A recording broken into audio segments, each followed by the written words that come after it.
Relay ഇപ്പോൾ തിയേറ്ററുകളിൽ റിലീസായിട്ടുള്ള ഒരു പുതിയ ഇംഗ്ലീഷ് ത്രില്ലർ പടമാണിത്. പക്ഷെ എല്ലായിടത്തും ഷോ ഒന്നും ഇല്ല. ഞാൻ നോബഡി 2 കാണാനായിട്ട് എറണാകുളം വരെ പോയപ്പോൾ എന്തായാലും അവിടെ വരെ പോയി എന്നാൽ പിന്നെ ഒരു പടം കൂടി കണ്ടു കളയാം, മുതലാക്കാം എന്ന് കരുതി കണ്ടതാണ്. ഡേവിഡ് മെക്കൻസി സംവിധാനം ചെയ്ത് റിസ് അഹമ്മദ്, ലിലി ജെയിംസ് തുടങ്ങിയവർ അഭിനയിച്ച ഈ ഇംഗ്ലീഷ് ത്രില്ലർ സിനിമയെ കുറിച്ചാണ് ഇന്ന്.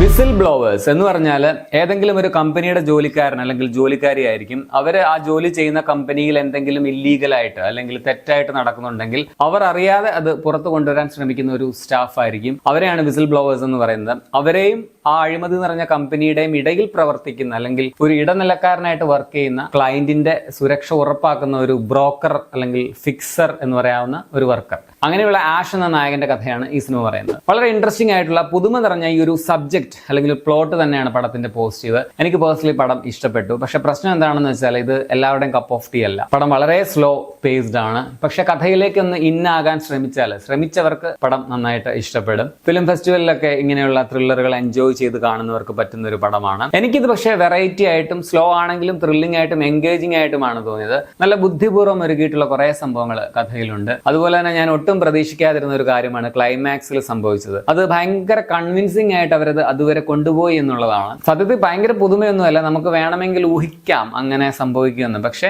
അത് അത്രയും വരെ കൺവിൻസിംഗ് ആയിട്ട് കൊണ്ടുപോയി എന്നുള്ളതാണ് അതിന്റെ ഒരു പോസിറ്റീവ്. സോ അത് എനിക്കൊരു അൺഎക്സ്പെക്ടഡ് സംഭവമായിരുന്നു. പിന്നെ നായകൻ ആഷ് ആയിട്ട് വന്നിരിക്കുന്നത് റിസ് അഹമ്മദ് എന്ന നടനാണ്. നല്ല പെർഫോമൻസ് ആണ്, നല്ല ക്യാരക്ടർ ആയിരുന്നു. ഓസ്കാറും എമ്മി അവാർഡ്സും ഒക്കെ നേടിയ നല്ലൊരു നടനും റാപ്പറും കൂടിയാണ് അദ്ദേഹം. നമ്മുടെ ഫഹദ് ഫാസിലിനെ ഒക്കെ ഒരു ലുക്ക് പുള്ളിയെ കണ്ടപ്പോൾ എനിക്ക് ഫീൽ ചെയ്തു. നന്നായിട്ട് ചെയ്തിട്ടുണ്ട്. പിന്നെ ലിലി ജെയിംസ് ആണ് ഇതിലെ നായിക. സാറ ഗ്രാൻഡ് എന്ന കഥാപാത്രമായിട്ട് വരുന്നത്. പുള്ളിക്കാരി നൈസ് ആയിരുന്നു. പിന്നെ നമ്മുടെ അവതാറിലെയൊക്കെ നായകനുണ്ടല്ലോ ഫസ്റ്റ് പാർട്ടില്, സാം വെർത്തിങ്ടൺ, പുള്ളി ഒരു പ്രധാന റോളിൽ തന്നെ ഈ പടത്തിൽ വരുന്നുണ്ട്. പിന്നെ കഴിഞ്ഞ വർഷം ഇറങ്ങിയ സ്ട്രേഞ്ച് ഡാർലിംഗ് എന്ന് പറഞ്ഞൊരു ത്രില്ലർ ഫിലിം ഉണ്ടായിരുന്നു. അത് ഭയങ്കര വെറൈറ്റി ഒരു പടമായിരുന്നു. അതിൽ നായികയായിട്ട് അഭിനയിച്ച വില്ല, പുള്ളിക്കാരുടെ സർനെയിം ഫിറ്റ്സ്ഗെറാൾഡ് അങ്ങനെ എന്തോ ആണ്, കറക്റ്റ് ഉച്ചാരണം എനിക്കറിയില്ല. പുള്ളിക്കാരിയും ഇതിൽ ഒരു റോളിൽ വരുന്നുണ്ട്. എല്ലാവരുടെയും പെർഫോമൻസ് ഒക്കെ നൈസ് ആണ്. മൊത്തത്തിൽ ഇതിന്റെ കാസ്റ്റിംഗ് വളരെ നൈസ് ആണ്. ന്യൂയോർക്ക് സിറ്റിയിലാണ് ഇതിന്റെ കഥ നടക്കുന്നത്. ലൊക്കേഷൻ കണ്ടുകൊണ്ടിരിക്കാൻ തന്നെ ഭയങ്കര രസമായിരുന്നു. ഞാൻ ഈ പടത്തിന്റെ ട്രെയിലർ വെപ്പൺസ് സിനിമ കാണാൻ പോയപ്പോൾ കണ്ടായിരുന്നു. അപ്പം മുതൽ ഇതൊന്ന് കാണണമെന്ന് വിചാരിച്ചതാണ്. അതിന്റെ പ്രധാനപ്പെട്ട കാരണം ആ ഒരു ലൊക്കേഷൻ ആയിരുന്നു. സോ ഇതിന്റെ ക്യാമറ,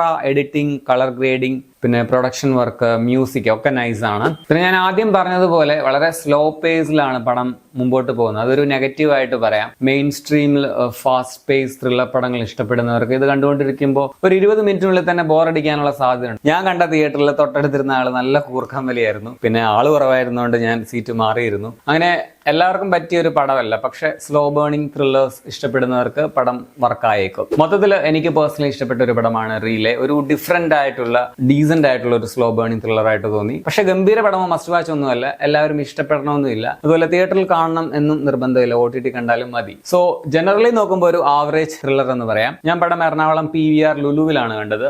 സ്ക്രീൻ 2-ൽ ഇംഗ്ലീഷ് സബ്ടൈറ്റിൽ ഉണ്ടായിരുന്നില്ല. അതൊരു പോരായ്മയായിട്ട് എനിക്ക് തോന്നി. എനിക്ക് മനസ്സിലാകാത്തത് നമ്മൾ മലയാളികൾ അല്ലെങ്കിൽ ഇന്ത്യക്കാർ എല്ലാം അമേരിക്കൻ ഇംഗ്ലീഷ് അക്സെന്റ് ഒന്നും പൂർണ്ണമായിട്ട് മനസ്സിലാക്കുന്നവരല്ല. അപ്പൊ പിന്നെ ഇംഗ്ലീഷ് പടങ്ങൾക്ക് നിർബന്ധമായിട്ടും ഇംഗ്ലീഷ് സബ്ടൈറ്റിൽ എന്തുകൊണ്ട് കാണിക്കുന്നില്ല എന്നുള്ളതാണ് എന്റെ സംശയം. അപ്പം IFFK അല്ലെങ്കിൽ ഏത് ഫിലിം ഫെസ്റ്റിവലിൽ പോയാലും ഇങ്ങനെ തന്നെയാണ്. ഇംഗ്ലീഷ് പടത്തിന് മാത്രം അവർ ഇംഗ്ലീഷ് സബ്ടൈറ്റിൽ കാണിക്കുകയല്ല. അതത്ര ശരിയല്ല.